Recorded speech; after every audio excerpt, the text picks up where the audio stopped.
ब्रह्मा जी ने जब सृष्टि का निर्माण किया तब वो अपने काम से काफ़ी खुश हुए थे, क्योंकि हर प्राणी अपने जीवन के दरमियान काफ़ी खुशी से जीता था, सिवाय मनुष्य के।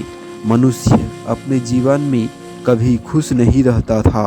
ब्रह्मा जी ने उसके लिए जीवन में अनगिनत खुशियाँ दी थी, फिर भी मनुष्य उन खुशियों की कद्र नहीं करता था।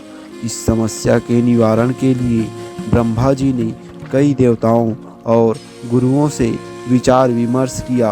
कोई कहता कि मनुष्य की बुद्धि भ्रष्ट हो गई है, किसी ने सुझाव दिया कि मनुष्य जानबूझकर ऐसा कर रहा है, इसलिए उसे दंड देना चाहिए।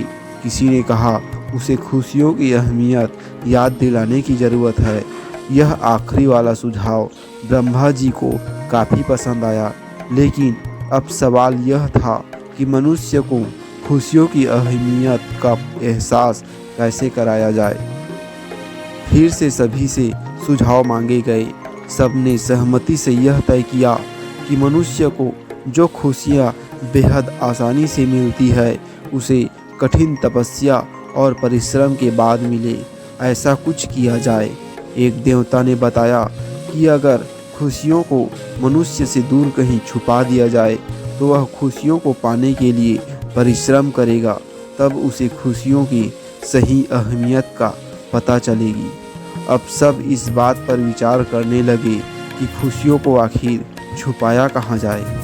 एक देवता ने ब्रह्मा जी को सुझाव दिया कि खुशियों को जमीन के अंदर दफन दिया जाए। ब्रह्मा जी ने कहा कि मनुष्य बहुत ही चतुर है, वह जमीन खोदकर खुशियों को निकाल लेगा। दूसरे देवता ने खुशियों को समुद्र के पानी में छुपाने का सुझाव दिया। ब्रह्मा जी का कहना था कि मनुष्य गोता लगाकर उन खुशियों तक पहुंच जाएगा। आखिर ब्रह्मा जी के दिमाग में ही एक विचार आया। उन्होंने खुशियों को मनुष्य के ही अंदर छुपाने का तय किया। ब्रह्मा जी जानते थे कि मनुष्य चाहे जितना बुद्धिमान क्यों न हो, वो खुशियों को सारी दुनिया में खोजेगा, लेकिन अपने अंदर कभी नहीं झांक कर देखेगा।